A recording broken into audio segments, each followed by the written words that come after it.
말씀 듣도록 하겠습니다. 우리가 잘 아는 성경에 여호와의 이름에 붙이는 히브리어 명칭들이 몇몇 있습니다. 이 명칭들은 여호와께서 어떤 분이신가를 우리에게 잘 가르쳐 줍니다. 그 가운데 몇몇을 들자면 여호와 이레, 무슨 뜻입니까? 여호와께서 예비하신다. 창세기 22장에 아브라함이 이삭을 바칠 때에 가르쳐 주신 주님의 명칭입니다. 여호와 라파, 출애굽기 15장에 마라에 쓴 물을 고치시고 백성을 시험하시면서 여호와께 순종하고 주의 규례를 지키면 애굽에 내렸던 재앙을 너에게는 하나도 내리지 않겠다라고 말씀하시면서 나는 너희를 치료하는 여호와이기 때문이다, 그렇게 말씀합니다. 여호와 니시, 여호와는 나의 기, 나의 깃발, 나의 승리라는 의미입니다. 출애굽기 17장에 이스라엘 백성이 광야에서 처음으로 아말렉과 전쟁할 때에 모세는 산꼭대기에서 아론과 훌의 도움을 받아서 손을 들고 기도할 때에 여호와께서 전쟁에게 승리하게 하신 것을 생각하고 가르치는 내용입니다. 여호와 샬롬, 우리가 제일 잘 아는 명칭이죠. 여호와의 평강입니다. 사사기 6장에 기드온이 여호와의 사자를 눈으로 본 것을 두려워할 때에 안심하라, 그렇게 말씀하시면서 주신 명칭입니다.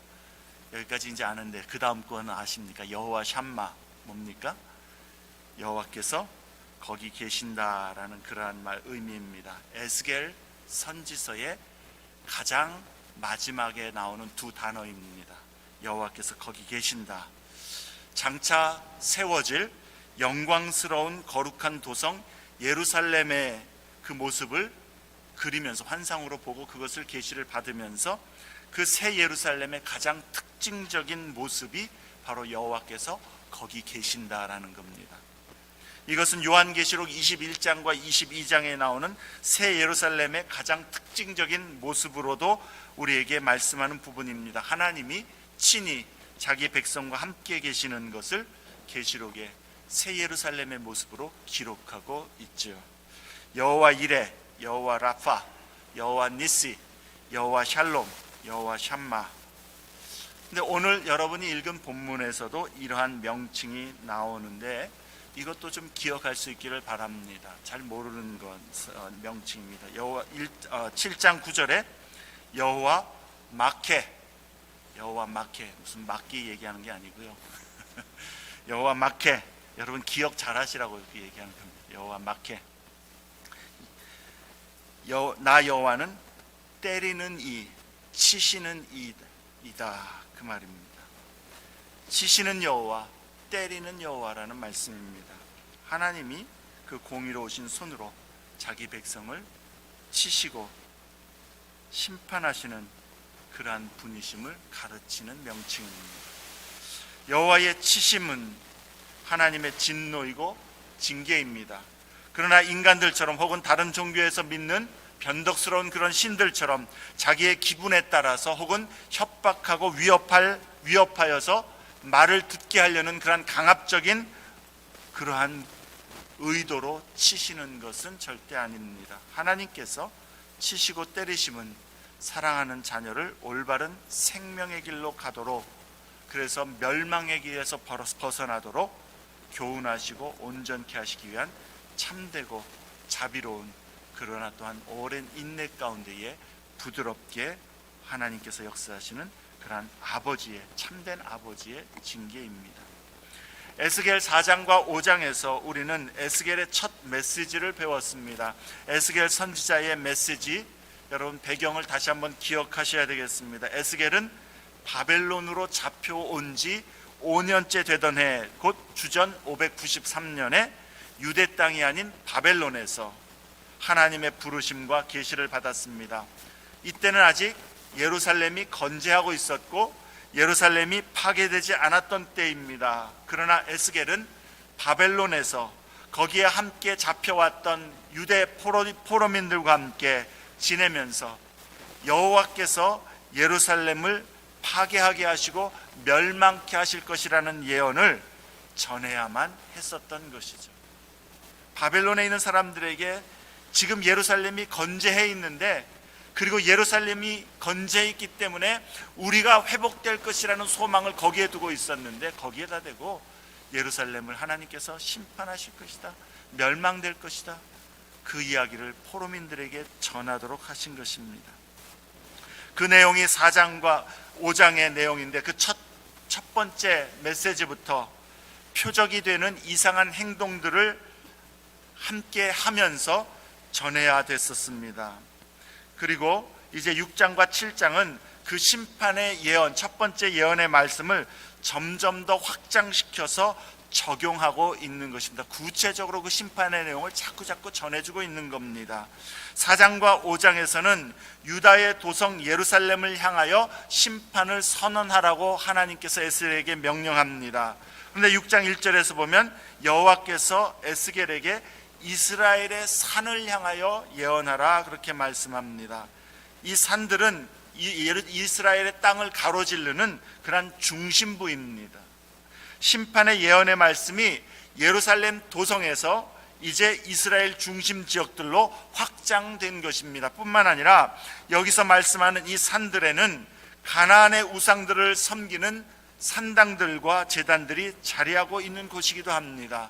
그러니까 이스라엘 백성들이 하나님과 함께 우상을 섬기던 그 장소들에 대해서 하나님의 심판을 선언하라고 말씀하는 겁니다. 그리고 7장 2절에서는 그것이 더 확장되어서 이스라엘 온 땅에 관하여 선포하게 하십니다. 이 땅 사방의 일이 끝났다 그렇게 선포합니다. 다시 말해서 이스라엘 온 땅에 심판을 시행할 준비가 끝이 났다라고 선언하는 것입니다.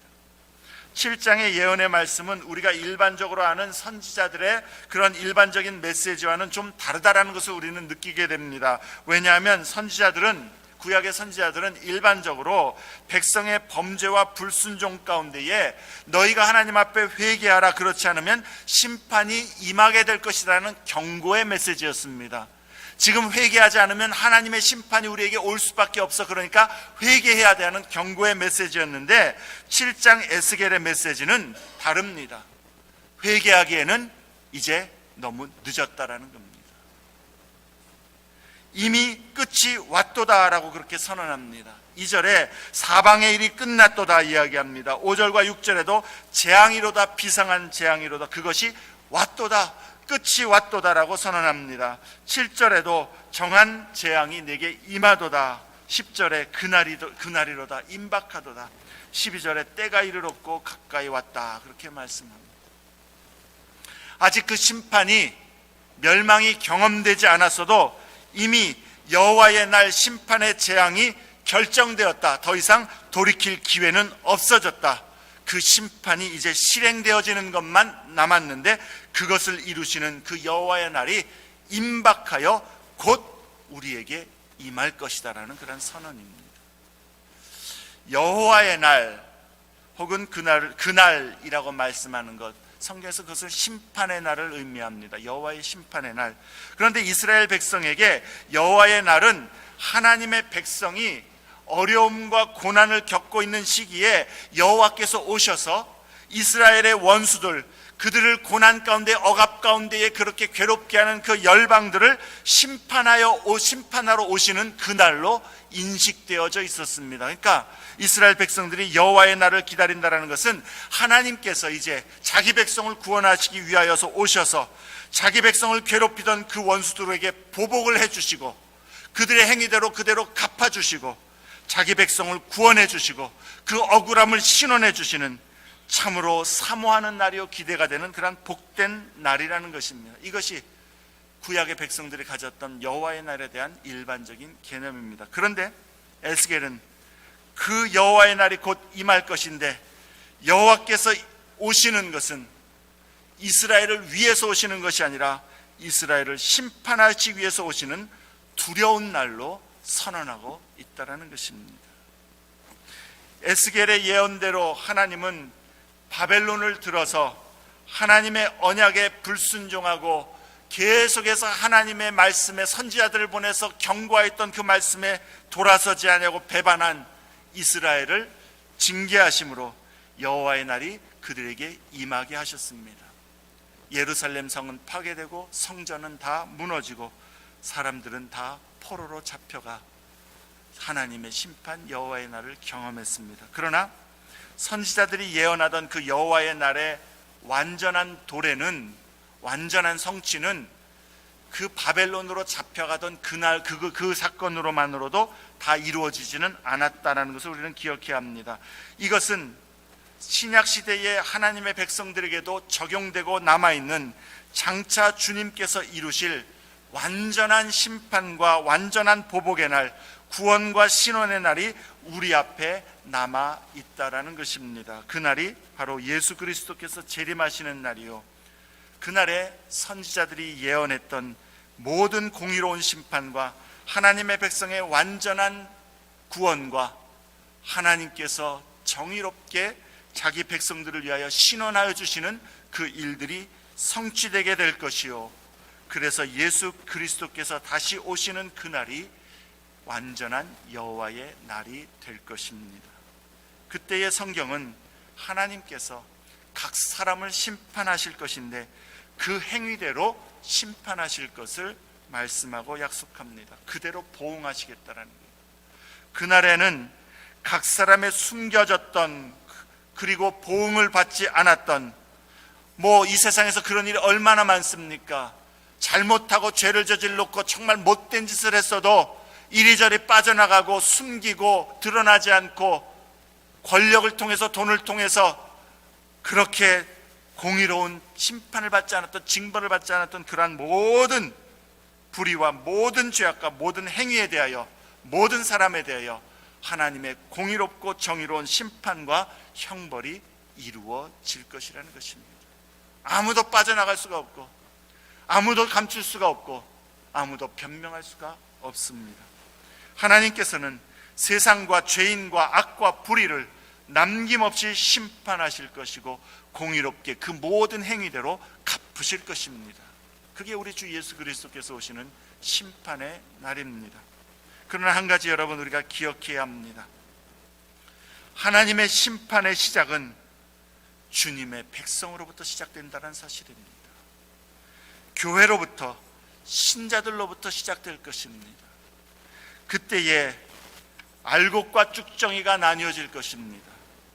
양과 염소가 구별되어질 것입니다. 열매 맺는 참 구원의 신앙과 열매 없는 외식적인 신앙이 다 드러나게 될 것입니다. 거듭난 자와 거듭난 자들 사이에 있었던 자의 운명이 확연히, 그리고 영원히 갈릴 것입니다. 그때에 자신의 진짜 영적인 모습을 깨달을 때에는 이미 늦었다라는 것이죠. 그래서 주님은 우리에게 자신의 믿음을 살피라, 그날을 맞을 준비가 되었는지, 참된 구원의 믿음의 길에 섰는지 우리에게 도전하시고 계시는 것입니다. 여러분은 주님의 날을 맞을 준비가 되었습니까?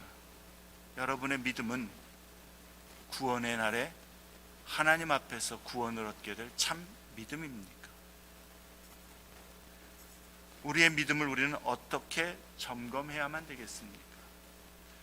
이스라엘이 하나님의 백성에 속한 자들이었음에도 불구하고 그들은 왜 심판을 받게 되었는지 6장과 7장의 내용이 우리에게 그것을 잘 가르쳐주고, 그럼 우리가 어떻게 우리의 믿음을 온전한 믿음으로 점검할 수 있는가도 또한 우리는 배울 수 있을 것입니다. 6장에서 하나님은 이스라엘의 심판의 날이 임하여 멸망을 받는 이유를 말씀합니다. 한마디로 그들이 여호와 하나님의 언약 백성이었는데 하나님과의 언약을 어겼다라는 겁니다. 하나님의 언약을 배반했기 때문입니다. 특히 우상 숭배로 나 외에 다른 신을 두지 말라라고 하는 하나님의 첫 번째 그 계명부터 어겼습니다. 레위기 26장을 근거로 하나님은 이스라엘에게 심판과 진노의 재앙을 치실 것을 말씀합니다. 레위기 26장은 하나님께서 이스라엘 백성과 맺으신 언약에 관한 그 내용들입니다. 하나님은 분명히 하나님의 말씀을 청정하게 될 때에 얻게 될, 누리게 될 언약적 축복을 말씀하셨지만 또 그와 함께 너희가 하나님을 불순종하고 배반하여 언약을 깨뜨리게 될 때에 언약적인 진노도 징계도 말씀했습니다. 우리는 흔히 하나님은 언약에 신실하신 분이십니다라는 그런 말을 하고, 그런 말을 들을 때 우리는 굉장히 위안을 얻고 아멘하고 좋아합니다. 여러분, 하나님이 언약에 신실하시다고 한다면 언약적인 축복도 신실하게 이루시지만 언약적으로 분명히 경고하신 언약적 징벌도 신실하게 이루시는 분이시라는 사실을 우리는 잊지 말아야 하는 것이죠. 하나님의 언약에 신실하면 언약적 축복에만 신실하고 언약적 징벌은 무시하는 것이 아니라 축복과 징벌 두 가지 다 하나님은 신실하시다라는 겁니다. 이스라엘 백성이 멸망받고 심판받는 이유가 바로 그것 때문입니다. 하나님이 말씀하신 대로 하나님의 백성에게 그 언약의 조건에 따라 지금 심판을 내리시는 것입니다. 이스라엘 백성의 가장 큰 문제는 여호와 하나님을 버린 것이 아니었습니다. 그들은 여호와 하나님을 섬겼습니다. 예배드렸습니다. 제물도 드렸고 번제, 모든 제사들, 절기들을 철저히 지켰습니다. 그런데 그들의 문제는 그 하나님을 섬기는 것과 함께 가나안의 신들도 섬기는 혼합주의 신앙이 문제였다라는 겁니다. 그게 하나님께서는 너희가 영적 간음을 저질렀다, 하나님을 배반했다, 하나님을 불순종했다, 하나님을 버렸다라고 말씀하는 겁니다. 하나님을 미워한 게 아닙니다. 하나님을 부정한 게 아닙니다. 하나님이 없다라고 얘기한 거 아닙니다. 하나님이 있음을 알고 하나님이 있다고 고백하고 하나님 앞에 기도도 하고 하나님 앞에 예배도 드리고 하나님 앞에서 신앙생활을 한다고 했습니다. 그런데 하나님과 함께 세상도, 세상의 요구도, 세상이 원하는 것도 함께 타협하여 그것을 섬겼다라는 거예요. 이게 불신앙이라는 거예요. 하나님의 말씀을 적당히 세상적인 가치관, 세상의 관점에 섞어서 내가 생각하고 내가 이해하는 부분대로, 내가 합리적이라고 생각되는 부분 안에서, 그 선 안에서 내가 신앙을 지킨다 하면서도 하나님의 말씀보다는 내 생각과 내 의지와 내 뜻대로, 내가 원하는 대로, 내가 이해되는 대로만 섬기려고 하는 것, 그게 불신앙이라는 거예요. 그것이 우리가 말하는 타협이고 우상숭배이고 혼합주의 신앙입니다. 그것을 하나님은 불신앙이라, 배반이라 말씀합니다. 그리고 이 혼합주의 신앙은 지금도 교회와 성도들이 가장 경계해야 할 불신앙의 모습이란 사실을 깨달아야 합니다. 양과 염소를 나누고 좋은 열매와 나쁜 열매를 나누실 때에 마태복음 7장에 보면 예수님께서 분명히 경고하지 않습니까? 그때에 나더러 주여 주여 하는 자마다 다 천국에 들어가는 것이 아니에요. 아버지의 뜻대로 행하는 자라요. 이 아버지의 뜻이 뭡니까? 착하게 살아라, 도덕적으로 살아라, 윤리적으로 살아라, 이거 아닙니다. 우리는 좋은 열매 하니까 착하게 사는 거, 양심적으로 사는 거, 선하게 사는 거, 그거는 기본이고, 인간으로서 기본이고, 아버지의 뜻대로 사는 거, 그게 진짜 믿음인 것이죠. 주 예수 그리스도 안에서 주님의 뜻을 좇죠. 주님의 은혜 안에 주님만을 섬기는, 그게 믿음이라는 겁니다. 에스겔 7장에서 제가 6장과 7장의 내용을 좀 자세히 설명하고 싶지만 시간이 그렇게 되지 못해서 지금 넘어갑니다. 6장은 우상 숭배에 대한, 언약적 배반에 대한 하나님의 진노다.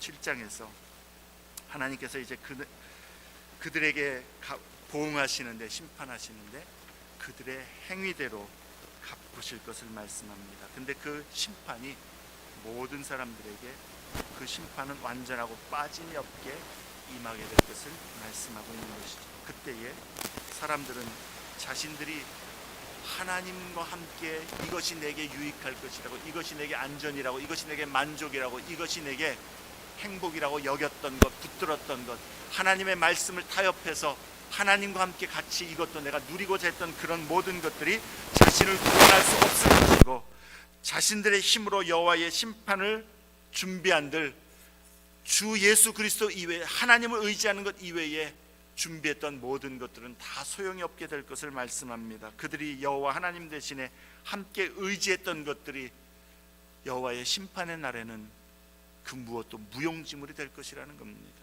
그리고 여호와의 예배를 우상들과 함께, 우상을 섬기는 것과 함께, 그렇게 내가 주님을 예배한다고 하는데 우상을 섬기던 그 마음과 그 모습으로 나와서 섬기던 그 모습, 그렇게 여호와의 예배를 혼합으로 더럽혔으니, 성소를 그렇게 더럽혔으니 이제 여호와께서 친히 징벌하여 하나님의 성소를 치심으로 그것을 더럽히시겠다라고 말씀하고 있는 겁니다. 이 무섭고 참 처절한 그러한 심판의 말씀 가운데, 소망 없는 모습 가운데 한 가지 소망을 우리는 이 말씀 가운데서 보게 됩니다. 6장 8절부터 10절 말씀에 보면 그러한 그 심판의 모습 가운데에 여호와께서 남은 자들을 남겨놓을 것을 말씀합니다. 그러나 너희가 여러 나라에 흩어질 때에 내가 너희 중에 칼을 피하여 이방인들 중에 살아남은 자가 있게 할지라. 하나님이 남은 자들을 보존하시겠다라는 겁니다. 너희 중에서 살아남은 자가 사로잡혀 이방인들 중에 있어서 나를 기억하되 그들이 음란한 마음으로 나를 떠나고 음란한 눈으로 우상을 섬겨 나를 근심하게 한 것을 기억하고 스스로 한탄하리니 이는 그 모든 가증한 일로 악을 행하였음이라 말씀합니다. 여호와의 징계와 심판을 경험하게 될 때 그들의 마음이 하나님 앞에서 겸비해졌다라는 겁니다. 자신들을 돌아보았다라는 겁니다. 그들의 마음에서 우리가 하나님 앞에서 온전한 신앙으로 주를 섬기지 못했구나 한탄하면서 돌이키기 시작했다라는 겁니다. 자신들의 죄를 회개하게 되었다라는 겁니다. 그것이 바로 소망인 것이죠. 징벌 가운데에 하나님 앞에서 우리의 죄를 깨닫고 우리의 잘못을 깨닫고 주님 앞에 돌이키는 자는 소망이 있다라는 겁니다. 근데 여러분, 이것도 레위기 26장 끝에 가보면 여호와께서 그들 가운데 남은 자를 은혜로 남기시겠다라는 하나님의 언약적인 약속입니다. 이스라엘 백성들을, 하나님의 백성들 그대로 그냥 멸망 가운데 내버려 두시지 않겠다라는 거예요. 여러분, 이 말씀은요 우리 개인에게 적용되는 말씀이 아니라 이스라엘 국가 공동체에 적용된 말씀이고, 그 이스라엘 국가 공동체에 한 사람 한 사람이 그러면 주께서 남기시는 그 은혜의 자리에 회개와 믿음으로 주님 앞에 돌아서겠느냐, 회개하는 자들이 그 남은 자에 속한다라는 것이, 오늘날 우리에게는 하나님께서 교회를 보존하시고 교회를 하나님께서 반드시 세우실 것인데, 각 개인에게는 그런 문제는 우리 각 사람은 주님의 이 남은 자를 보호하시는 이 은혜 안에 회개와 믿음과 순종과 헌신으로 거기에 속한 자가 되겠느냐, 개인에겐 그것이 질문이 되어야 되는 것이죠. 하나님께서 구원을 이루시고 아름답게 하시고 새롭게 하신다는 것은 교회 공동체에 대한, 주님의 몸된 교회에 대한 그 선언이요, 각 개인은 이제 그 약속 안에서 어떻게 주님의 말씀에 반응하여 그 공동체 안에 설 것인가 안 설 것인가, 개인의 책임이 있음을 우리는 깨달아야 된다는 겁니다. 그런데 여러분, 징벌과 고통을 당한다고 해서 모든 사람이 다 하나님께 돌아오는 것은 아닙니다. 많은 사람들은 여전히 하나님의 심판을 경험하면서도 여전히 자신들의 죄를 놓지 않고 하나님을 인정하지 않을 것입니다. 6장 11절부터 14절의 말씀에 기록하는 그 사람들이 그러합니다. 그들은 하나님의 징벌 속에서 하나님의 심판을 알 뿐만 아니라 하나님의 심판의 고통을 경험합니다. 그런데도 그들에게서 돌아선다라는 의미 말씀은 없습니다. 그 가운데에 여호와를 알기는 아는데 심판의 하나님, 나를 벌 주신 하나님, 그리고 무서운 하나님, 너희가 여호와를 알지라, 거기서 더 이상 떠나지 않는다라는 거예요. 똑같은 징벌을 받고 똑같은 고난을 받고 똑같은 현실의 어려움을 경험하면서도 어떤 사람은 그 고난과 질병과 그 현실의 어려움을 통해서 마음을 겸비하게 하여 하나님 앞에서 돌아서서 하나님 앞에 나아가는 사람이 있는가 하면, 어떤 사람은 여전히 자신의 의로움과 자신의 교만을 붙들고 세상을 사랑함과 세상의 것들을 의지하는 것들을 결단코 포기하지 아니하고 완고함 가운데에 주님이 부르시는 그 은혜의 목소리에 귀를 막고 마음을 완고하게 하여서 구원의 길 여호와 하나님의 그 생명의 길을 가기를 거절하는 사람들이 많이 있다라는 겁니다. 여러분은 어떠한 믿음이고 어떠한 모습으로 여러분의 삶의 일들에 반응하고 있습니까? 두 가지 교훈적 적용을 말씀하고 말씀을 마치고자 합니다. 첫 번째, 그리스도인이란 어떤 사람들입니까? 누구를 그리스도인이라고 이야기합니까? 여러분 마음속에 떠오르는 생각은 뭡니까? 그리스도인이란 가장 특징적으로 가장 올바르게 얘기한다면 주 예수 그리스도를 사랑하는 자입니다. 그리스도인은 주 예수 그리스도를 사랑하는 자입니다. 그리스도인이란 예수를 믿는 자이지만 그 믿음의 진정함을 알 수 있는 길은 곧 주님을 사랑함인 것이죠. 예수님께서 3번 예수님을 부인했던 베드로를 부활 이후에 만나셔서 베드로에게 물으십니다. 네가 이 사람들보다 나를 더 사랑하느냐? 이것은 모든 그리스도인들이 우리 자신에게 물어야 할 질문입니다. 그리고 우리가 주 예수를 믿는다고 하면서 우리에게 주님을 사랑함이 없다면 우리는 거듭난 신자인 듯하지만 어쩌면 쭉정이 염소 나쁜 열매 맺는 나무일 수도 있습니다. 그리스도인은 교회 다니는 사람이 아닙니다. 직분을 가진 자가 아닙니다. 목사로서 매주일 설교하는 자가 그리스도인인 것이 아닙니다. 그리스도인은 주님을 사랑하는 자입니다. 우리는 주님을 사랑합니까? 그리고 그리스도인에게 우상이란 내가 주님보다 더 사랑하는 모든 것, 주님보다 더 우선되는 모든 것, 주님보다 더 의지하는 모든 것이 우상입니다. 베드로전서 1장 8절에 예수를 너희가 보지 못하나 사랑하는도다 그렇게 말씀합니다. 우리가 보지 못하는 주님을 어떻게 사랑할 수가 있습니까? 주님의 말씀으로 우리를 위하여 우리를 구원하시기 위하여 하늘 보좌를 버리시고 인간의 몸을 입으신 예수님의 성육신과 십자가에서 우리를 구속하기 위하여 그 모든 고난을 짊어지시고 보배로운 피를 흘리신 예수님의 그 대속적인 사랑을 볼 때에 거기서 우리는 주님이 나를 사랑하시고 그 사랑에 우리가 묵상하고 반응하여 이 사랑에 내가 어떻게 주님을 섬겨야 될까? 우리가 반응하는 데서 주님을 향한 사랑이 싹트는 것이고 사랑이 커져가는 것이고 사랑이 있음을 고백하게 되는 것입니다.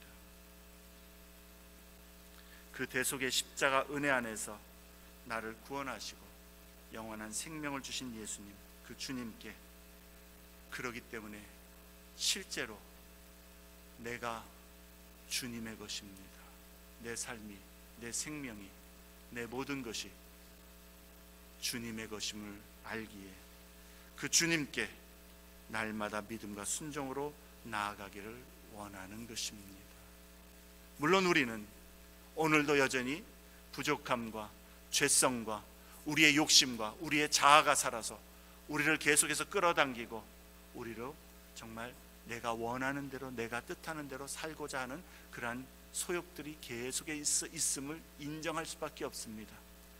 그러나 그 가운데에서 오늘도 나의 이러한 모습에도 불구하고 주님이 나를 사랑하셔서 내게 생명을 주셨으니 그 생명의 은혜에 오늘도 주님 앞에서 주님이 기뻐하신 모습대로 나를 쳐서 복종하며 나아가기를 힘쓰는 것, 싸우는 것, 그게 주님을 사랑하는 것이죠. 죄의 유혹을 느끼는 것이 우리의 감정이 죄된 어떤 모습들을 느끼는 것이, 내 마음에 그런 생각이 들어오는 것이 믿음이 없는 것이 아니라, 사랑이 없는 것이 아니라, 느낌이 들어오고 그런 감정이 들어오고 그러한 생각들이 들어오는데 주님을 사랑하기 때문에 그렇게 안 하겠다고 싸우고 버티고 갈등하는, 그게 믿음인 것이고 그게 주님을 사랑하는 증거인 것이죠. 그리고 그 주님을 사랑하는 원동력은 나를 위하여 십자가에서 자기를 내어주신 예수 그리스도의 은혜입니다. 그 은혜를 우리가 날마다 인정하고 고백하고 붙들 때에 우리는 주님을 더욱더 사랑하는 모습으로 나아가게 되는 것입니다. 두 번째로, 우리의 삶에 하나님께서 징벌과 고난을 내리심의 목적은, 가장 궁극적인 목적은 겸손히 주께로 돌이키게 하기 위함이라는 것입니다. 회개함입니다. 내가 지금 당하는 고난과 어려움, 어떤 문제, 아픔, 이것이 나의 죄의 결과에 대한 하나님의 징계일까? 그럴 수도 있고 그렇지 않을 수도 있습니다. 여러분 자신도 확신할 수 없겠죠. 그러나 여러분, 우리 마음에 깨닫는 바가 있고 걸리는 바가 있다면 회개함이 하나님 앞에서 이러한 부분이 혹시 하나님께서 이러한 것 때문에 내게 하시는 거 아닐까 하는 부분이 있다면 회개하는 게 맞는 거겠죠. 그것 때문이라고 확정할 수는 없지만 회개함이 맞습니다. 내가 지금 평안한 삶을 누리고 있습니다. 문제도 없고 어려움이 없습니다. 이것이 하나님께서 나는 인정해 주시고 나는 괜찮다, 믿음 생활 잘하고 있다라고 그렇게 하나님께서 말씀해 주시는 것일까? 그럴 수도 있고 그렇지 않을 수도 있습니다.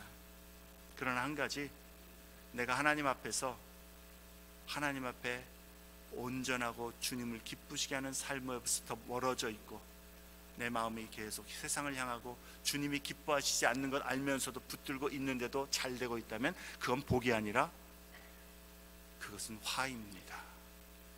왜냐하면 하나님께서는 우리를 죄의 길에 그대로 내버려 두시면서 복 주시지 않기 때문입니다. 어떤 사람들은 삶에서 괴로움과 어려움과 문제와 또 힘든 상황을 만나고 좌절을 만날 때에, 재난을 당할 때에 하나님 앞에 나아가 겸비함으로 주님을 붙들고 자신을 살피며 하나님 앞에서 더 온전히 서고자 하는 사람이 있는가 하면, 어떤 사람은 그러한 모습들이 있음에도 불구하고 하나님 앞에 돌이키려고도 하지 아니하고 자신을 돌아보지도 아니하고 하나님 앞에서 자신의 삶을 온전히 놓으려고 하지도 않는 그러한 경우들을 봅니다. 근데 만약에 그것이 하나님께서 돌아오라고 지금 부르시는, 기회를 주시는 그러한 주님의 일하심이라면 어떻게 하겠습니까? 버티고 회개치 않고 계속해서 주님을 향하여 돌이키지 않고 있다가 끝이 왔도다 갑자기 그날이 임하게 될 때에 우리는 더 이상 돌이킬 길이 없고, 참으로 주님이 말씀하시는 것처럼 슬피 울며 어두움 가운데에 일을 가는 것 외에는 그 절망 가운데 할 수 있는 일이 없는 그러한 상태에 있을 수 있음을 우리는 기억해야 되겠습니다. 현재의 하나님의 심판이 우리의 죄의 결과들로 인해서 우리의 삶에 받게 되는 그러한 일들이라면 회개하고 그 영원한 참된 복을 향하여 나아감이 마땅합니다. 현재의 나의 삶에 하나님께서 내가 잘못한 일들에 대해서, 내가 하나님 앞에 이렇게 잘못하고 있는 거 알고 있는데 하나님께 빨리 돌아가야 되는데 그러면서도 여전히 죄와 붙들고 하나님 앞에 불순종하고 불충성한 그러한 모습들을 붙들고 있으면서도 하나님이 자비를 베푸시고 있다면 그것 역시도 하나님께서 아직은 괜찮다가 아니라 회개하고 돌아오도록 치시는 하나님의 그 무서운 심판을 받지 아니하고 하나님 앞에서 돌아오도록 주시는 그러한 회개의 그 기회이고 시간이고 은혜임을 우리는 깨달아야 할 줄로 압니다. 현재의 나의 심판이든 현재의 하나님의 심판이든 현재의 하나님의 자비든 둘 다 우리로 회개로 이끌기 위한 하나님의 은혜요, 하나님은 우리를 주님 앞에서 온전한 모습으로 서서 주의 생명의 복을 얻기를 원하시기 때문이라는 것이죠. 복된 자는 자신의 삶에 이것이 죄의 결과이든 아니든 고난과 괴로움과 어려움 가운데에 하나님께 겸비한 마음으로 돌아서는 자가 복된 자요, 또 복된 자는 나의 삶이 지금 평안하고 모든 것들이 잘 된다 할지라도 교만하여서 나는 하나님이 봐주시는가가 아니라 하나님 앞에서 이러한 모습들을 얻게 하신 것, 내가 하나님 앞에 은혜를 얻고 있으니 나의 삶을 밝히 살펴 주님 앞에 더 온전한 모습으로 서고 주를 더 사랑해야 되겠다라는 그러한 마음으로 자신을 살펴 주님 앞에 바로 세우는 자가 복된 자인 것이죠. 많은 사람들이 하나님께서 자신들의 삶의 우상들을 깨뜨리시게 될 때에 그 현재의 그 깨뜨리시는 징벌이 하나님께서 개입하셔서 부르시고 또한 그들에게 기회를 주시는 그러한 시간임에도 불구하고 직접적으로 들려주시지 않았기 때문에, 보여주시지 않았기 때문에, 뭔가 우리의 마음에 두려움으로 확 휘어잡지 않았기 때문에 아직은 하나님이 봐주시는가 보다라고 생각한다면 그것은 잘못된 모습인 것입니다. 여전히 하나님께 그러한 모습에도 돌아서지 않는 그 마음 자체가, 그 삶의 태도 자체가 화이고 또한 우리에게 재앙임을 우리는 깨달아야 하는 것입니다. 그러나 현재의 우리가 당하는 징벌과 혹은 고난과 혹은 괴로움과 어려움이 하나님께서 우리를 하나님 앞에 바로 세우시기 위한 그러한 주님의 그 도구임을 우리가 깨닫고 어떠한 모습이든지 평안하든지 괴롭든지 주님 앞에서 우리를 살펴 바른 믿음으로 나아가고자 한다면 그 징벌과 그 고난과 그 괴로움과 어려움도 하나님 앞에 은혜요 복이 되는 줄로 믿습니다. 우리의 우상들을 깨뜨리시고 그래서 우리가 겸비하여 하나님 앞에 나아가 돌이키게 되는 계기가 된다면 그것이 비록 삶에서 고통과 괴로움과 어려움이라 할지라도 최후의 심판으로 향하여 가던 그 길에서 우리를 돌이켜 하나님의 복을 누리도록 하는 하나님의 은혜이기에 그것이야말로 참되고 복된 우리의 감사해야 될 하나님의 은혜임을 우리는 기억해야 되겠습니다. 여러분은 주님을 사랑하는 믿음입니까? 우리가 주님 앞에서 내가 이러한 모습으로 주님을 섬겨서는 안 되겠구나라는 그러한 자각이 있다면 여러분의 삶의 형편이 무엇이든지 주님 앞에서 참으로 마음을 새롭게 하여 돌이켜 주께로 향하여 나아가게 될 때에 그것은 복이 될 것입니다. 그리고 그 주님을 가까이 하는 삶은 이 세상에선 어려울 수밖에 없습니다. 괴로울 수밖에 없습니다. 힘이 듭니다. 그러나 생명길 되나니 은혜로다. 이게 하나님 나라의 영광을 믿음으로 밝히보는 성도들의 고백인 줄로 압니다. 우리 임마누엘 모든 성도들이 이 믿음과 이 마음과 이 고백으로 날마다 주님 앞에 바로서 주님을 기쁘시게 하고 주님께 가까이 나아가며 주님 앞에 그렇게 헌신된 삶을 드리는 복된 주의 성도들 되시기를 주의 이름으로 축원합니다. 우리 한번 같이 기도하겠습니다. 하나님 아버지, 우리의 마음과 우리의 삶